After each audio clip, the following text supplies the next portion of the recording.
Leviticus chapter 20. If you need a Bible, please raise your hand and we will get you one here in the front. We've been going through Leviticus. We're in the second half of Leviticus and nearing the end. And where we're at is this is a wonderful book. And here's what we're learning. We're learning, for instance, in Leviticus chapter 19, God was telling his people these things are not right. And he gives them a list. It's a specific list. And then in chapter 20, what he does is he gives them the penalties for doing those things. So first he told them, don't do these things. These things are not right. And then he says in chapter 20, these are the penalties for doing those things. So don't do those things. And some of these penalties are harsh. We'll get to that and we'll explain why they're so harsh and all of that. But this is a good rule of thumb, as they say. Now, I am about to say something right now, and as I look around the room, I'm the only parent in here. So when I say something about a parent, you might tend to go, well, I'm not a parent, so it doesn't apply to me. And probably the majority of you will not remember the majority of things that I say. Generally speaking, it's been proven that you'll hear the first thing I say, and then you'll hear the last thing I say. Everything in between is kind of fuzzy and gray, and who remembers that? But then there are those times in your life where somebody says something and it sticks. And that might be one of these moments, and so that's why I tell you what I'm about to tell you. It's a good rule of thumb as a parent to tell your kids. This could even apply if you are maybe you're a team captain. Maybe you're debate team and you're the team captain, or you're volleyball, or whatever sport you might play, or maybe you're a leader at work or in some other instance. But it's always a good thing to tell people exactly what you want or the way that you want it done. You give them the expectations. And then in this case, in the case of a parent and their kid, this is what God is doing. He tells his kids, his children, he says, this is what I want you to do in chapter 19. Then in chapter 20, he says, listen, if you break these rules, these are the penalties. I share that with you because I spent a lot of years, I would get frustrated at my kids. Like they would do something, and I'd be like, man, what is wrong with you? Don't you know? And I would just, start going into a lecture. You know how dads do, right? Go into a lecture, and I'm a Bible teacher, so it's like an hour-long lecture with 5 main divisions and sub-points, and I take an offering at the end or whatever. And it was like I can scold. You want a lecture? I got a lecture. And then it hit me that oftentimes they didn't know what they were doing wrong because I hadn't explained that. Seems really dumb. Well, that's obvious. Some of you have gotten in trouble with your parents, and you were like, I had no clue. I didn't know that I was not supposed to park the car in the neighbor's yard. You never told me that. And so you got in trouble, and hey, these are the consequences. So it's always good to do that, and that's what God is doing here because he's a good dad. Because he's a good dad, he's telling them in chapter 19, don't do these things. This is the standard. These things are a sin. And then in chapter 20, he's going to tell them what the penalties for those things are. Those of you that are taking notes, you are privileged because the first service didn't have these, okay? Because we're still trying to, get our stuff together. Leviticus chapter 20 has 2 main divisions, okay? Penalties in verses 1 through 21, and then promises in verses 22 through 27. Okay, so verses 1 through 21, penalties. And then in verses 22 to 27, promises. So obviously we are going to start with the penalties here. And the first thing that he says is, in verses 1 through 5, he says there's a penalty for committing harlotry. Imagine that on a Sunday morning at church. Let's just talk about harlotry. Okay, some of you might not know what that is. It's prostitution. What is going on? Well, what he does is he gives them, he's already told them they're not supposed to do this. Now he tells them the penalty, and here's the full title of this: committing harlotry with Molech. Okay? I didn't say mole. Some of you are like, mole? I really like mole, and am I in trouble for eating that? It's 2 different things. Molech. Molech was known to be this god, this false god, this idol. And it was made out of metal, might be made out of brass or whatever it was made out of. Probably brass, because what they would do is they would actually heat the belly up. There would be a fire inside of this thing. It's big enough, and it would be a fire in there. And the mouth on this image was real big enough to put a baby into that mouth. And what they would do as part of the worship of Molech is that they would sacrifice an infant to that Molech, to that image. And they would put the baby into the mouth, and it would fall down into the fire and burn to death. Horrific. Absolutely horrific. And so God is telling them here, you cannot do that. What we will find out is, we might be thinking, well, who would do such a thing? The people that lived around them. The land that they're going to, God is taking them to this new promised land. The people there, they do that. We'll find that out here as we read on. But he says in verse 1, then the Lord spoke to Moses, saying, again, you shall say to the children of Israel, whoever of the children of Israel, that's the people of God. That's the title for the people of God, the children of Israel. They were the Jews, okay? Or of the strangers who dwell in Israel, who gives any of his descendants to Molech, he shall surely be put to death. The people of the land shall stone him with stones. And I think that all of us could look at that and go, yeah, I agree. If you are killing babies like that, then you just deserve to be put to death.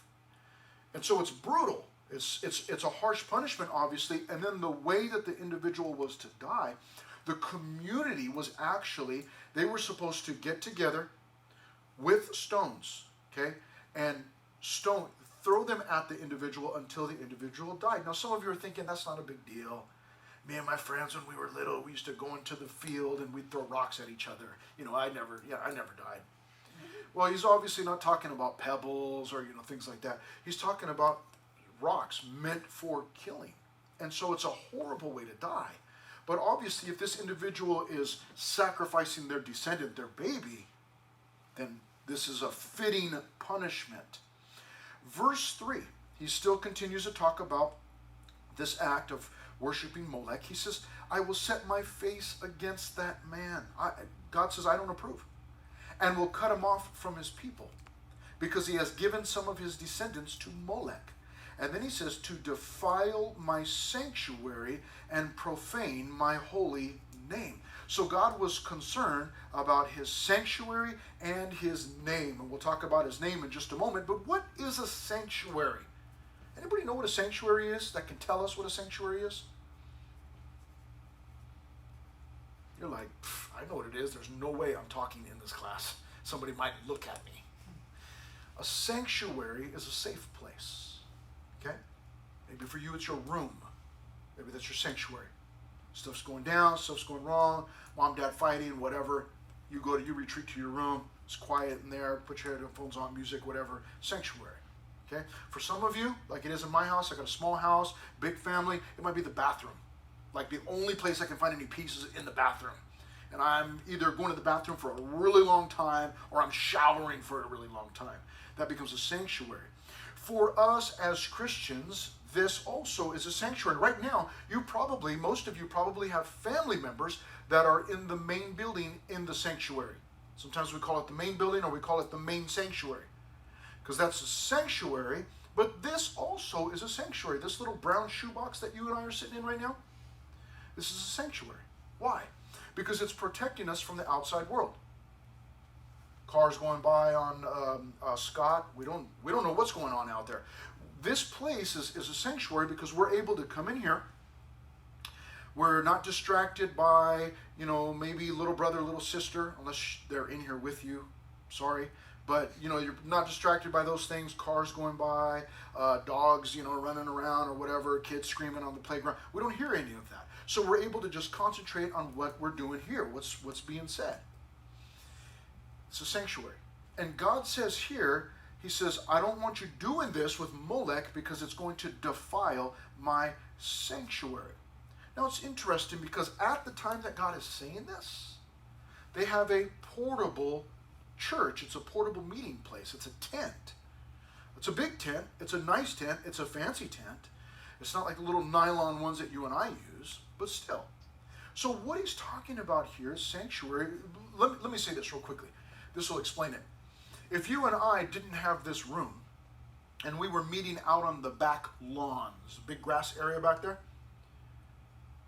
Would we have a sanctuary back there? It's a trick question. Anybody know? Would we have a sanctuary back there? We would have a sanctuary. You and I, together, we're the sanctuary. So it's not so much about the building, although this is a sanctuary, this is a safe place, but being out there on the back lawn, we still have a sanctuary because it's you and I gathered up as a church group, as a church body. And we're safe in that, generally speaking, okay? We're safe to share with one another, love one another, share, problems and issues that we have. We can share those with our friends and, hey, I need you to pray for me. It becomes a sanctuary. And God is concerned that this worship of Molech at this time, that it would defile that or that it would make it dirty. So he says, don't go there. Don't worship Molech that way. He says here at the end of verse 3, he also says, and I don't want you, if you worship Molech, it's going to profane my holy name. So God's name is holy. It means something. And he says, if you do this, it's going to dirty my name, God says. So you can't live this way. See, what God is doing is he's raising the bar. How many of you have a rule at home that you cannot walk around with your shoes? They have to be left by the door. Anybody? Anybody? Okay. A few of you do? Yeah? Okay. That's my sister. My sister has that rule. Go to the house, all the shoes are there. I go in, I'm the only one wearing shoes. Because I'm like, you're my younger sister, you don't tell me what to do. I'll wear shoes in your house, girl. And I go in, all the shoes are there. Some of you have that rule. Okay? The rest of us, we don't have that rule. We walk in, shoes, or whatever. But the point is that there are things that are going to dirty God's name. And these people must be different. The same way that at your house, your parents say, you can't walk in here because it's going to dirty the carpet. That's the whole point. Don't do that. You need to be different from everybody else. The majority of us don't have that rule at home. But you've got that rule. That's just an example. It's not, those of you that can't wear shoes in your house, I don't know if you think you're better than the rest of us. Or maybe because we can wear shoes, it's like, we can wear shoes. I'm better than you. I don't know. But that's the idea, is that we've got a different set of rules, God is saying to his people. We don't do this because it's going to mar his name. Verse 4, and if the people of the land should in any way hide their eyes from the man when he gives some of his descendants to Molech, and they do not kill him, then I will set my face against that man and against his family, and I will cut him off from his people, and all who prostitute themselves with him to commit harlotry with Molech. There it is, committing harlotry with Molech. God considers it an offense to him. And he says it's just like prostitution or harlotry. He says you can't do that. God is saying you're cheating on me. You're mine, and you're cheating on me. You can't do that. Now, what he just said there in verses 4 and 5 is this, that if the people, if there's somebody that's worshiping Molech, they're sacrificing their baby to Molech, and other people around them see them doing that, the people around them need to say something. They need to stop that individual. If they just turn a blind eye, say, well, I didn't see anything, so, I'm not responsible. He says, then they'll be held responsible for that also. They'll be guilty also. That's tough, isn't it? Because all of us see things. We know when things are going on, and sometimes it feels easier to just act like I didn't see it. Well, if I just pretend like I didn't see it, then, I won't be responsible. That's one of the big reasons why our world, and we might even say our country, or maybe let's just even say Southern California, that's why we're living the way that we are. That's why sin is just out in the open, because everybody wants to just pretend like, well, I didn't see it. I don't want to deal with it. And nobody wants to see it. Nobody wants to deal with it. God says you can't have that kind of an attitude. You've got to be willing to correct that. And he says if people, if they just turn a blind eye and they don't say anything, he says they're going to be responsible also. So it's important. See, what we're getting here is, I mean, when was the last time you were walking to school, or you were on a maybe you were at school, or you're on your way to the mall or this market, and you saw an image of Molech? Anybody? So see, we read this and we go, well, I don't know nothing about Molech, so there's nothing here. No, what we're getting is God's heart about idolatry, and we understand that God doesn't want idols worshipped, especially when it involves the killing of babies. So we see God's heart here. No, we don't see a Molech, but people do sacrifice their babies still to different things. Like, man, I don't, a young lady gets pregnant, but she's thinking, well, you know what, I was planning on finishing my education, I want to get my doctorate, I'm trying to, buy my car and, have my life, and so, you know what, I don't think I'm going to have this baby, and she aborts the baby.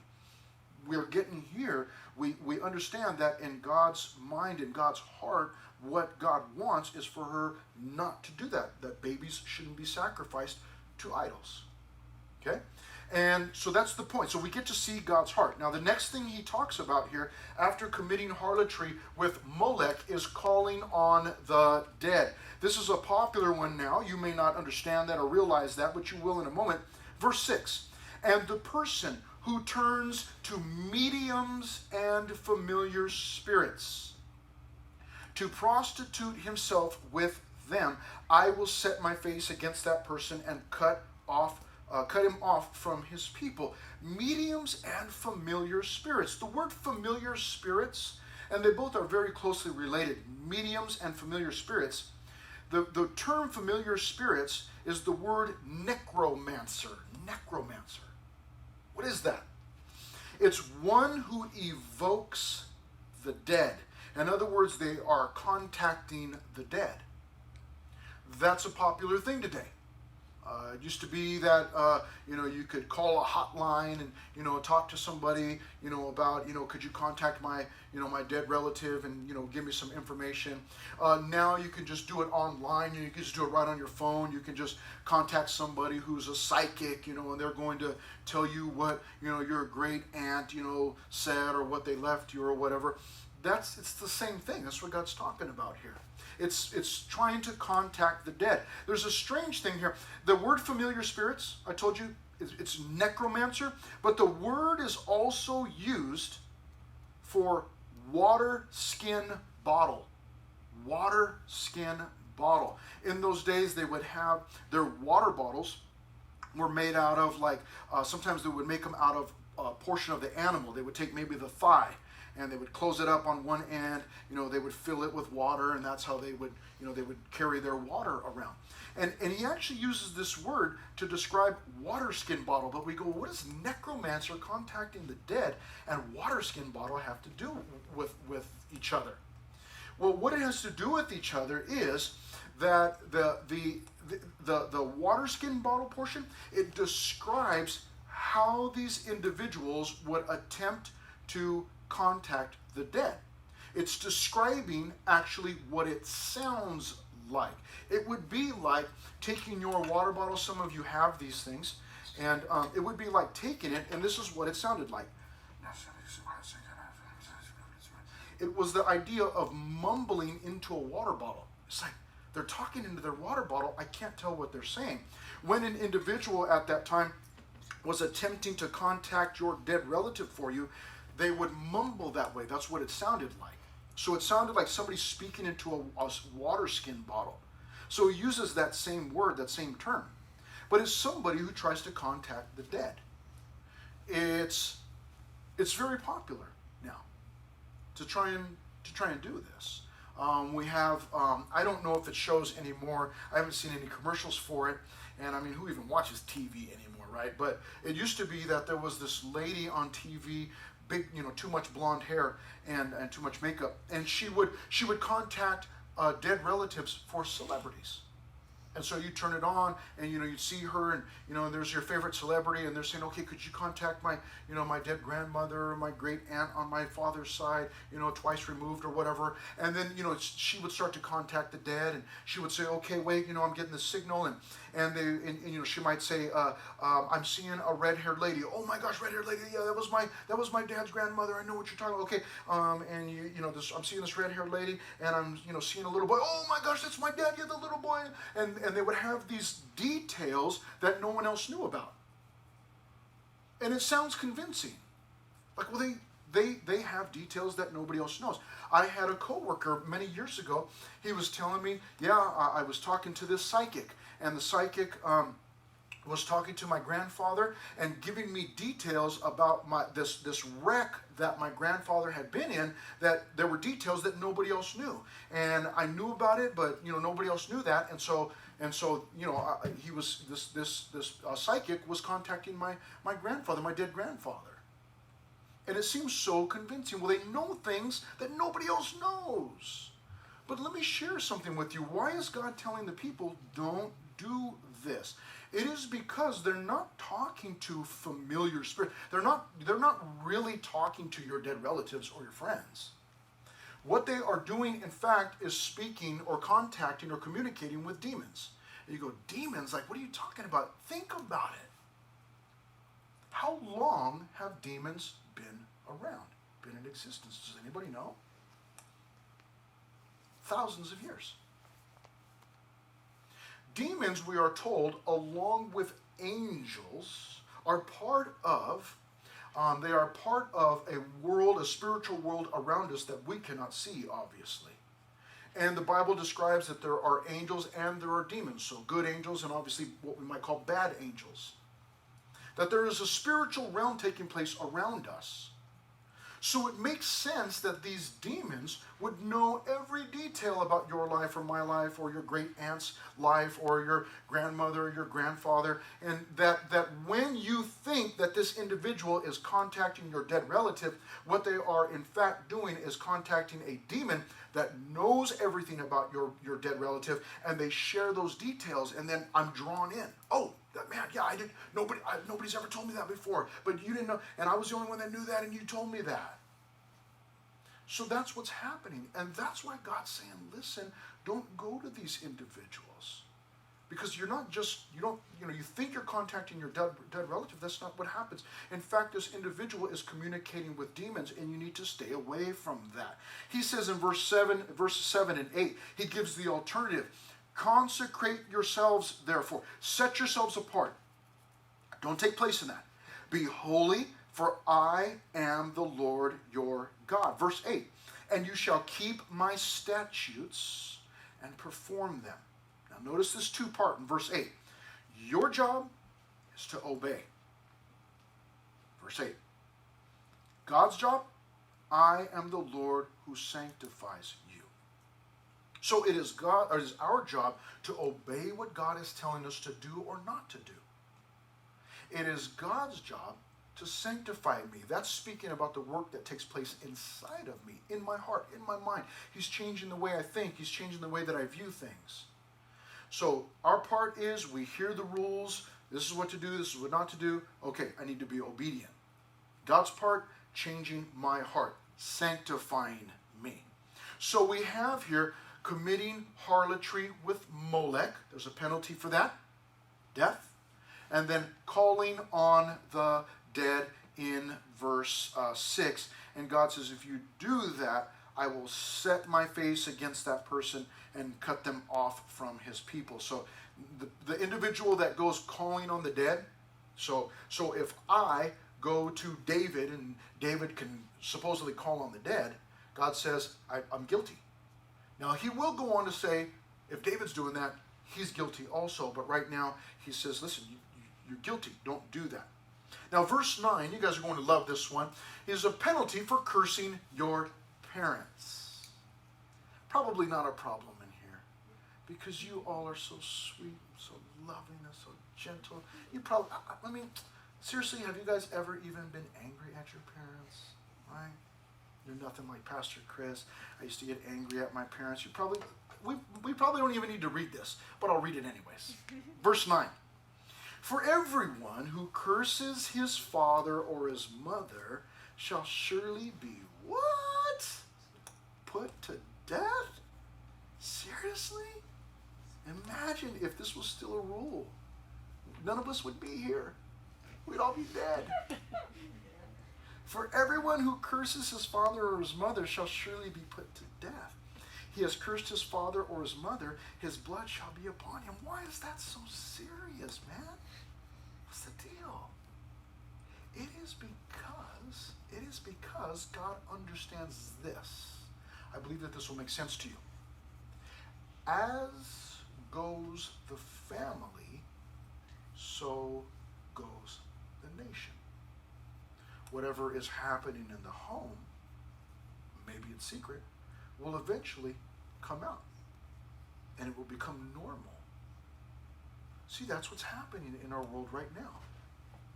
Is families, God's vision for the family has broken down, and it's resulting in godless people, which obviously brings society down.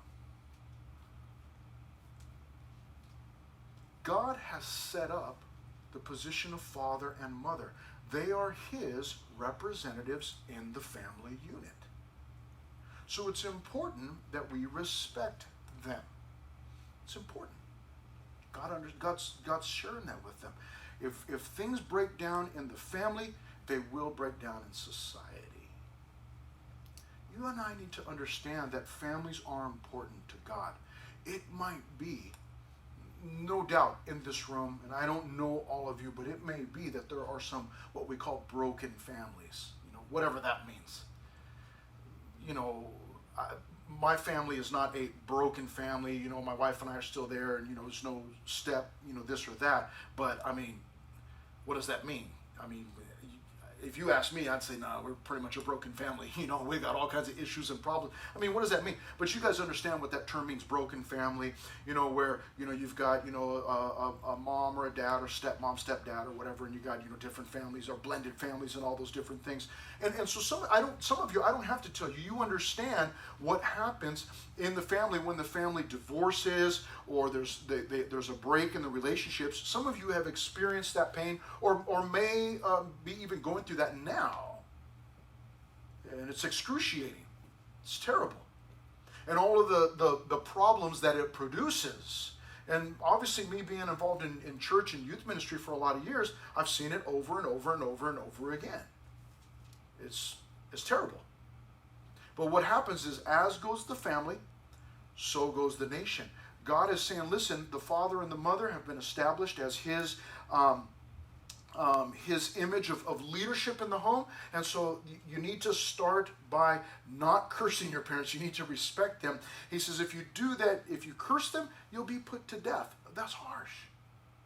But understand that God here, these are people that have been in slavery. They've been living however they want to live, living like the Egyptians, whatever.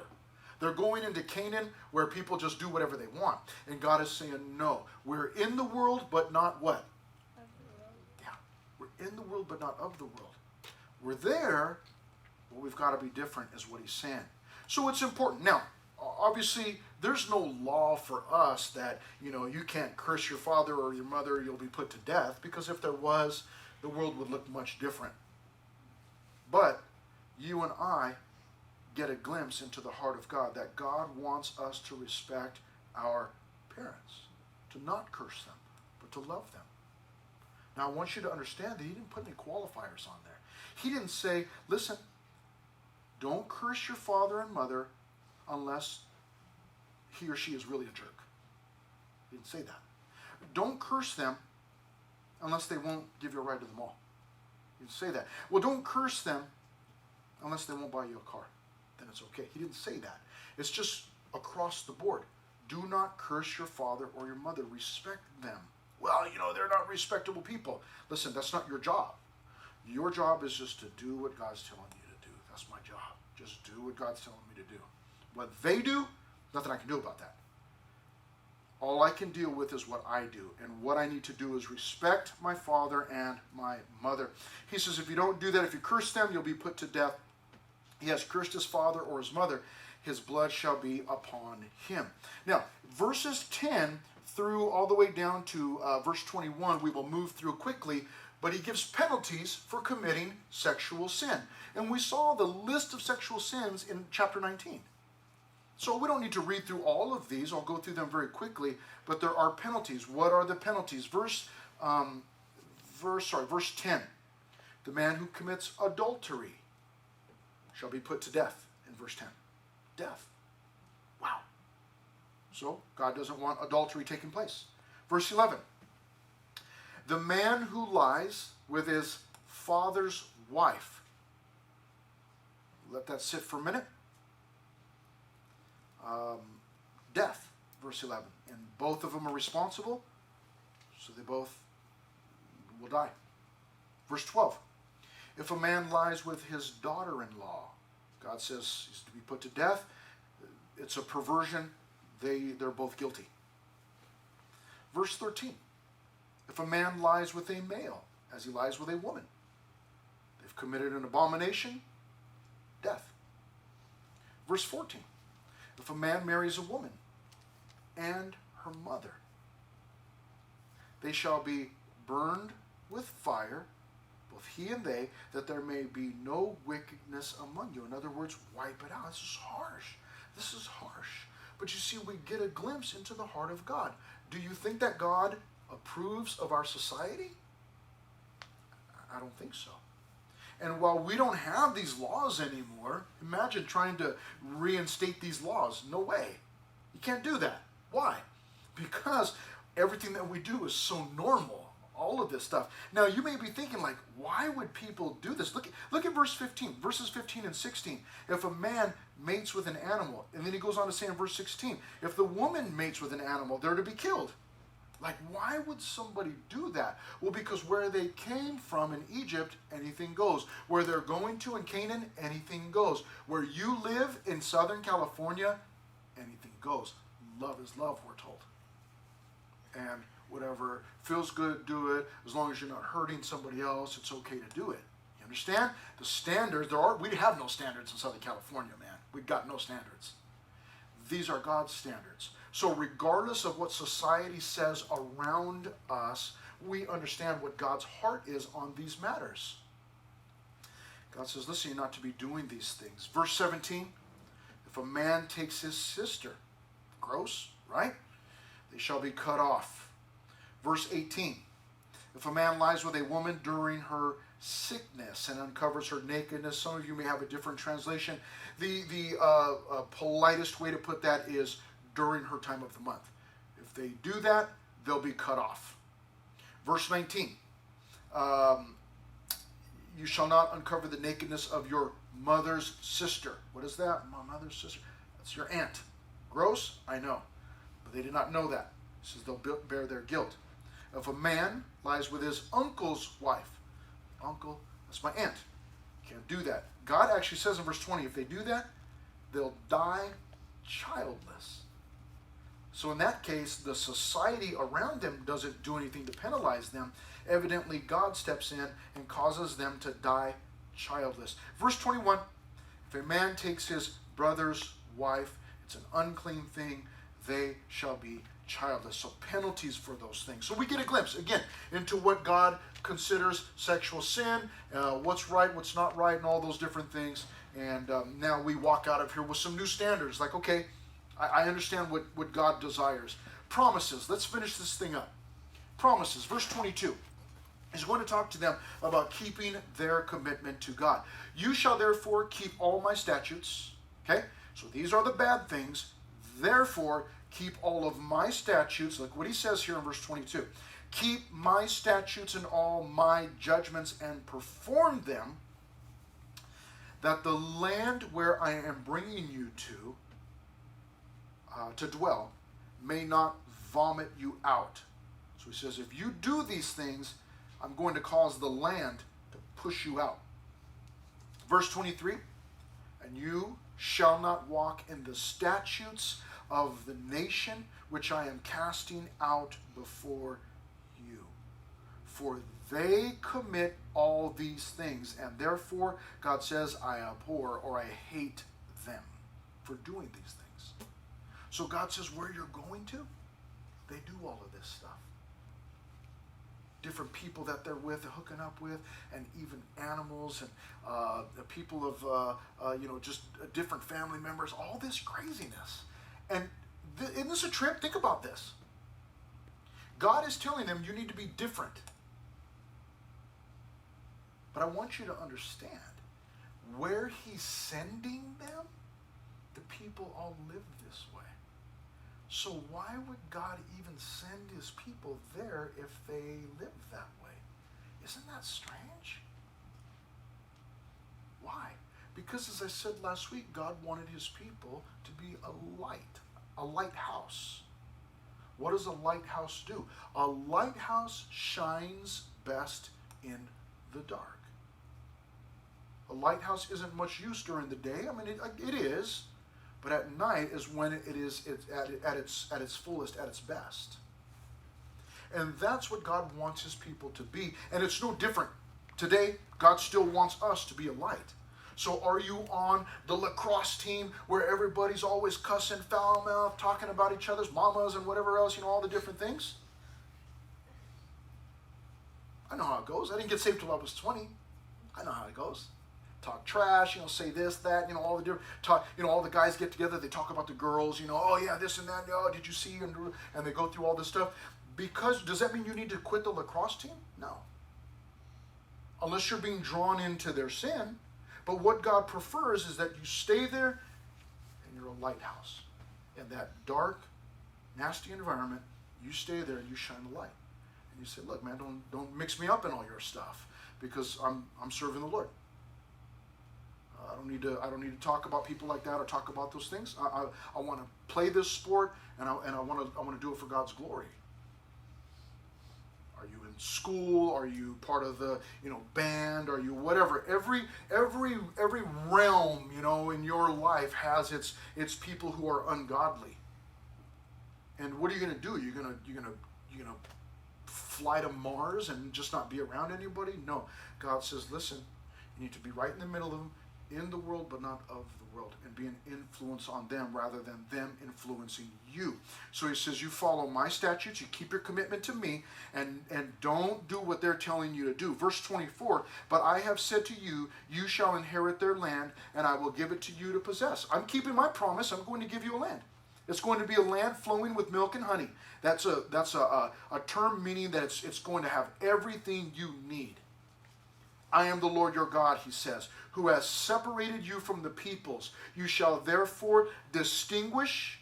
He had talked to him about animals prior to. Some of you weren't here for that, but he runs it down to him again. You shall distinguish between clean animals and unclean, clean birds and or unclean birds and clean. You shall not make yourselves abominable by beast or by bird. So don't do anything with these animals. Don't turn them into idols. Don't have, in Egypt, they worshipped everything. Insects, animals, they worshipped everything. He says, don't live that way. Verse 25, or by any kind of living thing that creeps on the ground, which I have separated from you as unclean. And you shall be holy to me, for I, the Lord, am holy, and have separated you from the peoples, that you should be mine, God says. And then, I don't know, maybe if Moses just kind of forgot and thought, oh, that's right, I forgot he said this, and throws it in at the end, or if this is where God put it, I don't know. But look at verse 27. A man or a woman who is a medium, or who has familiar spirits, shall surely be put to death. They shall stone them with stones. Their blood shall be upon them.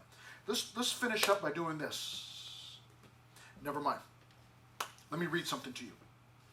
For those of you that are taking notes, if you want to write this down and look at it later, 1 Peter chapter 2, or if you're real fast and you know where that's at and you want to flip there, you can. But let me read a little bit of 1 Peter chapter 2 for you before we close up.